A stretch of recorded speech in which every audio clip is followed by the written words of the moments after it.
क्या सीएम है। सीएम हो तो ऐसा क्या धड़ाधड़ फैसले लेता है।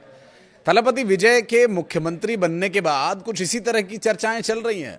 एक तो वो खुद अभिनेता से राजनेता बने हैं, तो थोड़ी एक्टिंग तो आपको ज़रूर देखने को मिलेगी, लेकिन वो एक्टिंग लोगों की सेवा की हो, वो एक्ट लोगों के बेहतरी और भलाई के लिए हो तो ज़्यादा बेहतर होगा। बहुत सारे लोगों के मन में एक्सपेक्टेशन होती है कि भाई पॉलिटिशियन जो काम का वादा करते हैं वो पूरा नहीं करते, इसलिए तमिलनाडु की राजनीति में ऐसा अक्सर देखा गया है कि सच्चे और अच्छे अभिनेता जो कैरेक्टर्स निभाते हैं फिर उन्हें पॉलिटिक्स में मौका दिया जाता है ताकि वो नेता बनकर अच्छे और सही तरीके से लोगों की सेवा कर सकें। तमिलनाडु में 4 दिन तक चले राजनीतिक उतार चढ़ाव और सस्पेंस के बाद आखिरकार थलपति यानी सी जोसेफ विजय ने मुख्यमंत्री पद की शपथ ली। ब्लॉकबस्टर फिल्म जैसी वो पूरी सिचुएशन थी और राजनीतिक हलचल देखने को मिली 4-5 दिन तक, और उसके बाद सीएम की कुर्सी तक थलपति विजय पहुंचे और अपने पहले ही संबोधन में उन्होंने साफ कर दिया कि तमिलनाडु में सत्ता का केवल एक ही केंद्र होगा और वो खुद हैं।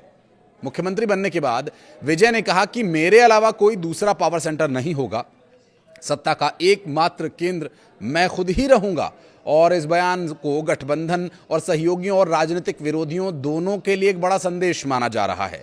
नमस्कार, मैं हूं आशीष त्रिपाठी आपके साथ, और थलपति विजय के इस बयान को थोड़ा डिकोड करने की कोशिश करते हैं। देखिए, मंच पर अगर आप तस्वीरें जब दोबारा देखेंगे तो जब ये शपथ ग्रहण कार्यक्रम हो रहा था इंडोर स्टेडियम में, तो उस स्टेडियम में मंच पर राहुल गांधी नजर आए थे, उनके साथ और भी कुछ नेता मौजूद थे।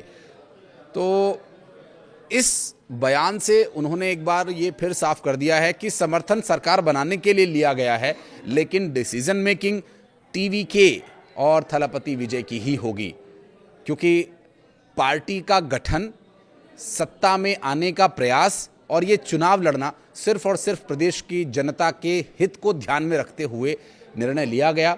और बहुत सारे चूँकि पॉलिटिकल बयानबाजियों का भी दौर चल रहा है, तो ऐसे में कई बार इस तरह की चर्चाएं भी चल पड़ी कि राहुल गांधी का उसमें कहीं दखल ना हो, क्योंकि राहुल गांधी केंद्र के नेता हैं, राहुल गांधी कांग्रेस पार्टी के प्रतिनिधि हैं, और वहाँ पर अब वो जिस तरह से सत्ता में एक बहुत बड़ा बदलाव देखने को मिला, तो जब वहाँ पर एक पिछली सरकार की अगर हम देखें तो वहाँ भी कांग्रेस का समर्थन था, और यहाँ अब जो नई सरकार का गठन हुआ यहाँ भी कांग्रेस का समर्थन है।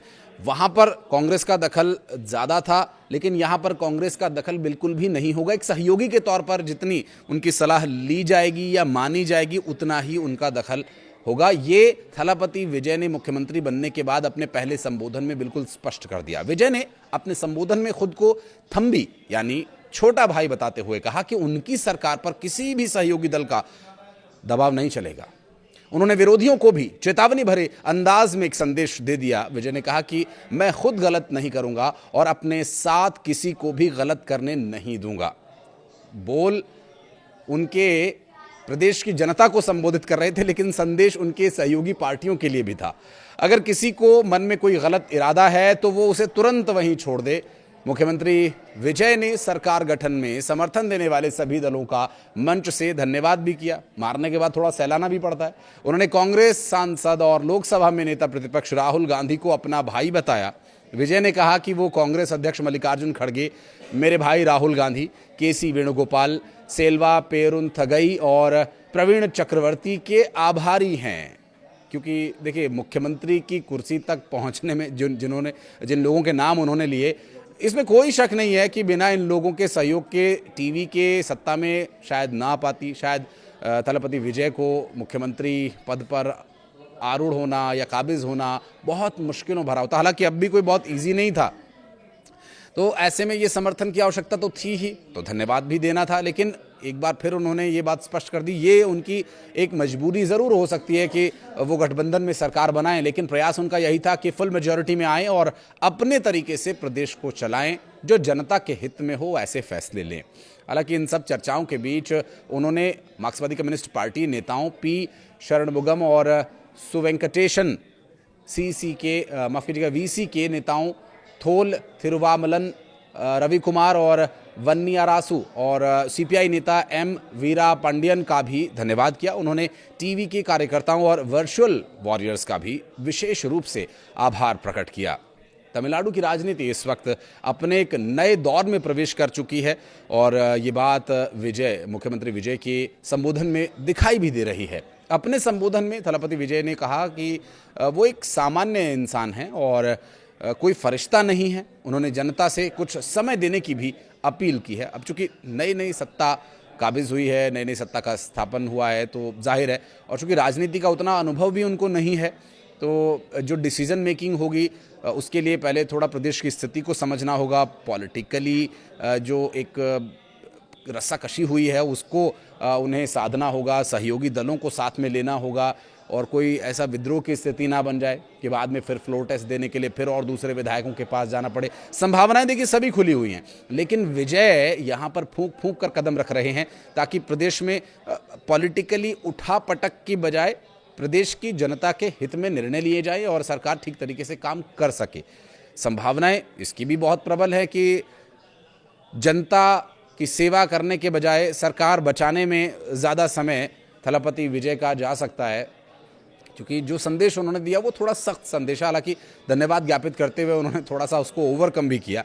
विजय ने कहा कि मैं ऐसे वादे नहीं करूंगा जिन्हें मैं पूरा ना कर सकूं, लेकिन अब मुझे ये भरोसा है कि आप सभी के साथ मिलकर हम कुछ भी कर सकते हैं।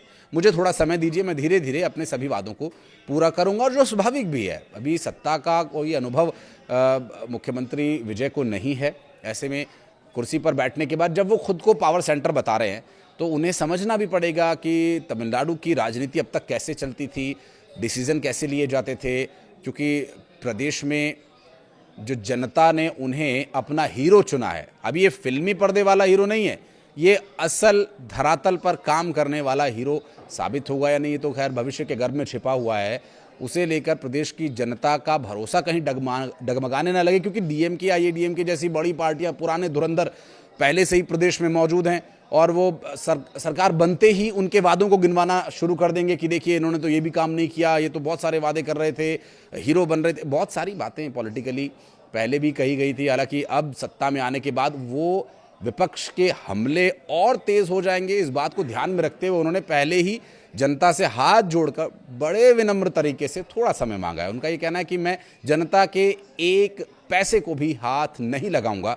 मुख्यमंत्री विजय के साथ टीवी के 9 अन्य मंत्रियों ने भी शपथ ली है, जिन्हें विभागों का बंटवारा अभी स्पष्ट तौर पर नहीं हुआ है, लेकिन काम शुरू हो चुका है। सबसे चर्चित चेहरों की यदि बात करें तो एआईएडीएमके के वरिष्ठ नेता के सेंगोट्टियन इसमें शामिल रहे, जिन्होंने कभी एमजीआर और जयललिता जैसे बड़े दिग्गज नेताओं के साथ काम भी किया था। इसके अलावा विजय के बहुत करीबी रणनीतिकार माने जाने वाले अघाव अर्जुन टीवी और फिल्म जगत से जुड़े अपनी प्रभावशाली शैली को लेकर मशहूर राजमोहन डेंटिस्ट से नेता बने डॉक्टर टीके प्रभु और कैबिनेट की सबसे युवा मंत्री एस कीर्तना ने भी यहां शपथ ली थी, जिनकी जिम्मेदारी अब प्रदेश की जनता के प्रति जवाबदेही की होगी।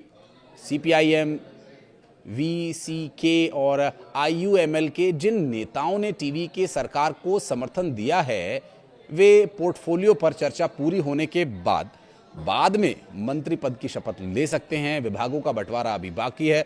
बहरहाल तमिलनाडु की राजनीति में क्या स्थिरता बन पाएगी, क्योंकि जिस तरह सरकार बनी, जिस तरह का सरकार का गठन हुआ, चुनाव के परिणाम आने के बाद कुछ समय तक एक ऊहापोह की स्थिति बनी रही। संभव है विजय के लिए राह आसान तो नहीं होगी। उन्हें वही फिल्म्स में जो निभाए हुए उनके एक हीरो वाले जो कैरेक्टर हैं वो अब रियल लाइफ में निभाने पड़ेंगे। एक तरफ से कोई खींच रहा है, दूसरी तरफ से कोई खींच रहा है, सहयोगी दल हैं तो कुछ ना कुछ एक्सपेक्टेशन लेकर के तो वो भी इस सत्ता के साथ जुड़े होंगे और उन्हें कहीं ना कहीं एक्सपेक्टेशन होगी कि बहुत ज़्यादा उन्हें पॉलिटिकली एक्सपीरियंस तो नहीं है, तो उनको अपने साथ अपने विचारों को मिला करके कुछ निर्णय लिए जाएं।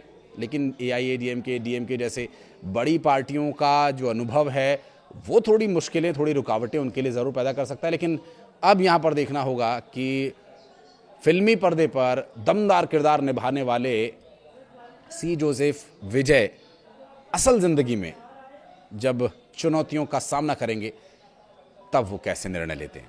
आप कुछ कहना चाहें तो बताइएगा कमेंट सेक्शन में। वीडियो को यहाँ तक देखने के लिए बहुत बहुत धन्यवाद।